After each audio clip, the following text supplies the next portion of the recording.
Item ಯಾವುದೇ ಇರಲಿ try ಮಾಡಿ ಆಚಿ ಚಿಕನ್ ಮಸಾಲಾ. ಪರಿಶಿಷ್ಟ ಜಾತಿಗೆ ಒಳ ಮೀಸಲಾತಿ ನೀಡುವ ವಿಚಾರಕ್ಕೆ ಸಂಬಂಧಪಟ್ಟಂತೆ ಡಾಕ್ಟರ್ ಜಿ ಪರಮೇಶ್ವರ್ ಮಾತನಾಡಿದ್ದಾರೆ. ಮಾರ್ಚ್ 28ಕ್ಕೆ ಮುಖ್ಯಮಂತ್ರಿಗಳು ವಿಶೇಷ ಸಭೆಯನ್ನು ಕರೆದಿದ್ದಾರೆ. ಬಹುಶಃ ಅವತ್ತು ಆ ಸಮಸ್ಯೆ ಬಗೆಹರಿಯುತ್ತೆ ಅಂತ ಅಂದುಕೊಂಡಿದ್ದೇವೆ. ಸಿದ್ಧಗಂಗಾ ಮಠದಲ್ಲಿ ಗೃಹ ಸಚಿವ ಡಾಕ್ಟರ್ ಜಿ ಪರಮೇಶ್ವರ್ ಒಳ ಮೀಸಲಾತಿಗೆ ಸಂಬಂಧಪಟ್ಟಂತೆ ಹಲವು ವಿಚಾರಗಳನ್ನು ಪ್ರಸ್ತಾಪ ಮಾಡಿದ್ದಾರೆ. ಇರುವಂಥ ಗೊಂದಲಕ್ಕೆ ತೆರೆ ಎಳೆಯಲೇಬೇಕು. ಆ ನಿಟ್ಟಿನಲ್ಲಿ ಮಾರ್ಚ್ 28ಕ್ಕೆ ನಡೆಯುವಂತಹ ಸಭೆಯಲ್ಲಿ ಒಂದು ಸ್ಪಷ್ಟ ಚಿತ್ರಣ ಸಿಗಲಿದೆ ಅನ್ನುವಂಥ ಭರವಸೆಯನ್ನು ವ್ಯಕ್ತಪಡಿಸಿದ್ದಾರೆ. ಸರ್ಕಾರದ ಆದೇಶದ ನಂತರ ನಮ್ಮ ಆಯ್ಕೆ ಪ್ರಕ್ರಿಯೆ ಶುರುವಾಗುತ್ತೆ. 50,000 ಹುದ್ದೆ ಆಯ್ಕೆ ಮಾಡಿಕೊಳ್ಳಲು ಎಲ್ಲ ರೀತಿಯ ಸಿದ್ಧತೆಯನ್ನು ಮಾಡಿಕೊಳ್ಳಲಾಗಿದೆ.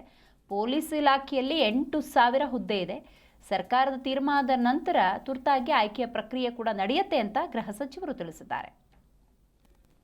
ಅದೇ 27ನೇ ತಾರೀಕು ಸ್ಪೆಷಲ್ ಕ್ಯಾಬಿನೆಟ್ ಕರೆದಿದ್ದಾರೆ ಮುಖ್ಯಮಂತ್ರಿಗಳು. ಬಹುಶಃ ಅವತ್ತು ಬಗೆಹರಿಯುತ್ತೆ ಅಂತೇಳಿ ನಾವೆಲ್ಲ ನಿರೀಕ್ಷೆ ಮಾಡಿದ್ದೀವಿ.